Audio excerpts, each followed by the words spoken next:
Welcome back, students. Today I am again with you with the continuity of my topic work. Last time I discussed with you work done by constant force, and today I am going to discuss positive work, negative work, and zero work done by the body. ठीक है? With suitable examples. Now listen carefully. First of all, I will explain positive work done by body. Positive work done by body. ठीक है, तो positive work done कब होता है किसी body के ऊपर? हमें पता है कि जो वर्क डन है, जो हमने मैथमेटिकल रिलेशन लिया था वर्क डन का, वो क्या था? Scalar product of force and displacement. ठीक, तो ये आ गया F S cos of theta. जब हम इसको दूसरी फॉर्म में लिखते हैं तो ये आ जाता है F S cos of theta. ठीक है, तो यहाँ हमारी क्या कंडीशन आएगी पॉजिटिव वर्क डन में कि if theta is less than 90 degree, कि अगर थीटा हमारा लेस देन 90 डिग्री है, मतलब अगर एंगल क्या है? एक्यूट है. अगर लेस देन 90 डिग्री है मीन्स कौन सा एंगल? एक्यूट. कौन सा? एक्यूट. तो जो हमें कॉस थीटा है उसकी वैल्यू क्या मिलेगी? पॉजिटिव. और पॉजिटिव वर्क डन होगा. ठीक है बच्चा, कि पॉजिटिव वर्क डन होगा अगर थीटा जो है वो लेस देन 90 डिग्री है. ठीक, एक तो ये आ गई कंडीशन.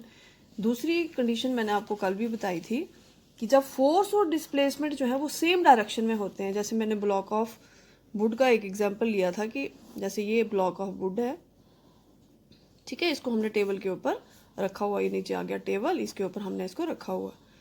तो जब हम इसके ऊपर लगाते हैं फोर्स एफ, ठीक, तो ये डिस्प्लेस होता है विद द डिस्प्लेसमेंट एस. तो फोर्स और डिस्प्लेसमेंट जो है वो सेम डायरेक्शन में है दोनों. Force and displacement are in the same direction. तो इनके बीच जो थीटा है वो कितना आता है? इसका मतलब 0 डिग्री. ठीक है, जब वो सेम डायरेक्शन में चल रहे हैं फोर्स और डिस्प्लेसमेंट, तो थीटा आया 0 डिग्री. तो in that case the work done क्या होगा? F S cos 0 degree. तो कॉस 0 आपको पता है 1 है, तो डब्ल्यू आ जाएगा आपका F S. This is positive work done. W is equal to F S जो है वो क्या है? Positive work done. मैं आपको और भी एग्जांपल देके समझाती हूँ. सपोज करो हम ले लेते हैं कि एक फुटबॉल है हमारे पास. ठीक है, फुटबॉल है, फुटबॉल के ऊपर फोर्स लगी. कौन सी फोर्स लगेगी? Force of kick. Force of kick. इसको हमने किक किया फुटबॉल को. जब किक किया इसके ऊपर तो क्या आया? मोशन. ठीक, बॉल जो है वो आगे वाली साइड गई. तो फोर्स ऑफ किक और जो मोशन है both are in the same direction. दोनों किस डायरेक्शन में आ रहे हैं? दोनों सेम डायरेक्शन में आ रहे हैं. Motion and kick, force of kick are in the same direction and in here theta will again 0 और हमें जो है वो पॉजिटिव वर्क डन मिल जाएगा. डब्ल्यू क्या आ जाएगा हमारा? F S. मतलब इन दोनों की फोर्स ऑफ किक और जो उसका मोशन था, जो डिस्प्लेसमेंट था, वो सारा किस डायरेक्शन में था? सेम डायरेक्शन में था. तो हमें पॉजिटिव वर्क डन मिल गया. ठीक, इसके साथ ही मैंने और भी, जैसे आप देखो कि ये मैंने ब्लॉक ऑफ वुड की एग्जांपल दे दी, बॉल की एग्जांपल दे दी. जैसे हम चले जाते हैं कहीं मॉल में, वो ट्रॉली लेते हैं, ट्रॉली में हम क्या करते हैं? सामान डाल लेते हैं. या ट्रॉली जब हम पुश करते हैं आगे वाली साइड, उसको धकेलते हैं, तो जो उसका ट्रॉली का जो क्या है, जो मोशन है और जो उसके ऊपर हम फोर्स लगा रहे हैं, वो दोनों, ट्रॉली आगे आगे जा रही है, हम पीछे से फोर्स लगाते जा रहे हैं, तो दोनों क्या है? सेम डायरेक्शन में चल रहे हैं. तो in that case always work done will be positive, क्योंकि थीटा क्या आएगा? 0 डिग्री. क्लियर बच्चा? ठीक, उसके बाद मैं कॉन्सेप्ट लेती हूँ नेगेटिव वर्क डन का. Negative work done. Negative work done. Negative work done में हम क्या करते हैं?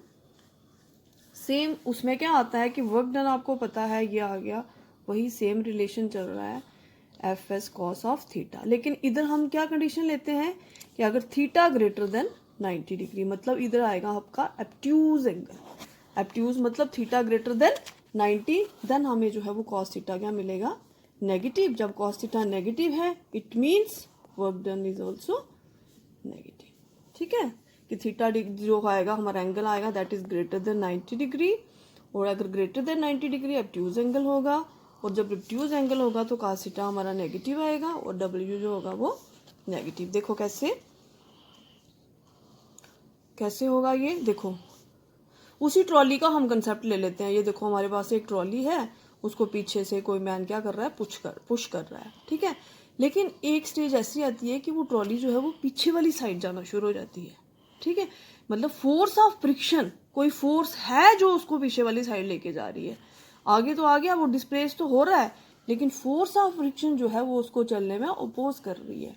That is frictional force. क्या है वो? Force of friction. Force of friction मतलब बॉडी आगे वाली डिस्प्लेसमेंट जो है वो आगे वाली साइड हो रहा है, फोर्स ऑफ फ्रिक्शन जो है वो मोशन जो है उसको आगे वाली साइड हो रहा है, फोर्स ऑफ फ्रिक्शन जो है वो उसको अपोज कर रही है चलने में। इट मीन्स हमारा कैसे आएगा, ऐसे बनेगा ये, ठीक। फोर्स ऑफ फ्रिक्शनल ये आ गई, फ्रिक्शनल फोर्स आ गई ये फ्रिक्शनल फोर्स, और ये आ गया हमारा डिस्प्लेसमेंट आ गए।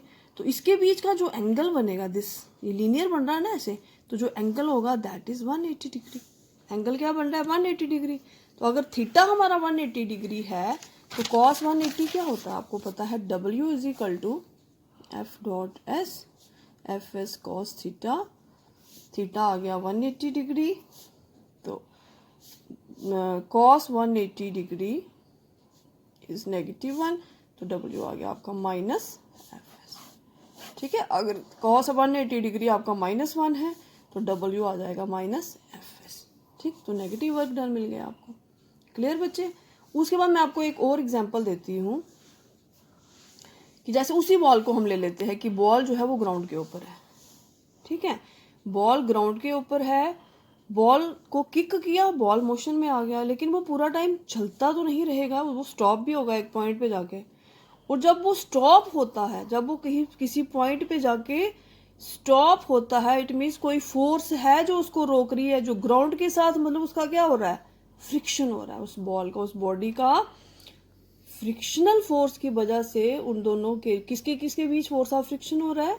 बॉल और ग्राउंड के बीच, जिसकी हेल्प से, दिस फोर्स ऑफ फ्रिक्शन की हेल्प से जो बॉडी है वो चल नहीं पा रही है, वो स्टॉप हो गया। बॉल एक पॉइंट पे जाके अपने एक पॉइंट पे जाके वो स्टॉप हो गया, मतलब अपोजिंग फोर्स आ गई जिसने उसको रोक दिया, and that opposing force is frictional force. कौन सी फोर्स है वो? फ्रिक्शनल फोर्स, ठीक है। मोशन जो है वो उसकी इस डायरेक्शन में है, तो यहाँ पर जो है वो क्या मिलेगा हमें, क्योंकि ये दोनों अपोजिट डायरेक्शन में है, फोर्स एंड मोशन जो है वो दोनों अपोजिट डायरेक्शन में है, तो इट मीन्स जो हमें वर्क डन मिलेगा that will B negative work done, ठीक है। वो क्या होगा? नेगेटिव वर्क डन, ठीक बच्चा। उसके बाद हम बात करते हैं जीरो वर्क डन की, जीरो वर्क डन की। नेक्स्ट हमारा है zero work done. Zero work done, zero work done में क्या कंडीशन है? जीरो वर्क डन में है कि अगर थीटा जो है वो क्या है? थीटा इज 90 डिग्री और S is equal to 0, S आ गया 0, ठीक है। तो उस कंडीशन में क्या होगा हमारा जो जो वो फोर्स, जो वर्क डन होगा दैट विल बी 0। वो कैसे? कि अगर फोर्स जो है is acting perpendicular to the displacement, ठीक है, force is acting perpendicular to the displacement और unable to change the position of a body, work done by the force is 0, ठीक। तो क्या होगा अगर W हमारा क्या आ गया? एफ एस कॉस 90 डिग्री, तो कॉस 90 आपको पता है 0 है, तो W हो जाएगा 0। या फिर हमने लिखा कि अगर डिस्प्लेसमेंट हमारा क्या है? 0 है, मतलब बॉडी मूव की ही नहीं, जब बॉडी में मोशन ही नहीं आया तो 0 वर्क डन हुआ, कोई वर्क डन ही नहीं हुआ। तो देन क्या आएगा? F 0 कॉस थीटा, तो ये भी क्या हो जाएगा? पूरा 0, ठीक है। तो कौन सी दो कंडीशंस आ गई कि अगर फोर्स जो है is acting perpendicular to the displacement, अगर फोर्स जो है वो acting perpendicular to the displacement, तो क्या होगा? फोर्स जो है वर्क डन क्या है? वो 0 होगा। वो कैसे हम ले लेते हैं? देखो इन दोनों केसों में क्या होगा कि अगर हमारे पास कोई मतलब हम ले लेते हैं कि बहुत बड़ा कोई मतलब ब्लॉक ऑफ वुड है जिसको हिला नहीं सकते, वो मतलब जैसे स्टेशनरी है वैसे ही है, उसको अगर हिलाएंगे भी कोशिश करेंगे तो वो मूव नहीं होगा, तो in that case no work done हुआ, मतलब वो मूव ही नहीं हुआ, उसमें मोशन ही नहीं हुआ, उसमें डिस्प्लेसमेंट ही नहीं हुआ, ऐसे जो है वो उसका 0 है, तो वर्क डन भी क्या है? उसका 0 है, ठीक है। एक हम और एग्जांपल ले लेते हैं कि अगर कोई मतलब किसी ने, कोई आदमी है, उसने मतलब भारी भरकम बोझा उठाया हुआ है और वो जा रहा है, अगर वो जा रहा है वो इस डायरेक्शन में जा रहा है और ग्रेविटेशनल फोर्स जो है वो इस डायरेक्शन में उसको लग रही है, ठीक, वो जा रहा है, उसने बोझा उठाया हुआ है इतना बड़ा, वो जा रहा है, that is going forward. But जो ग्रेविटेशनल फोर्स उसके ऊपर लग रहा है that is in the downward direction. और जो इसके बीच जो एंगल बन रहा है दैट इज 90 डिग्री। कौन सा एंगल बन रहा है? 90 डिग्री। तो यहाँ से क्या हुआ कि force is acting perpendicular, this force is acting perpendicular to the displacement force, gravitational force, this is gravitational force. ठीक है, for gravitational force is acting perpendicular to the displacement, this is S. तो इनके बीच का जो angle है that is 90 degree. तो W क्या हो जाएगा हमारा? F S cos 90 degree. और कॉस 90 क्या है? 0 है। तो वर्क डन क्या हो गया? 0, 0 वर्क डन हो गया। इसी के साथ मैंने आपको नोट्स भेजे हुए हैं, उसमें मैंने कुछ और एग्जाम्पल के साथ भी इसको एक्सप्लेन किया हुआ है। ये कुछ एग्जाम्पल्स इस वीडियो में आ गई, कुछ एग्जाम्पल मैंने उसमें लिखी हुई है। ये सारा आप लोग देखिए और अपनी नोटबुक के ऊपर नोट कीजिए। Thank you.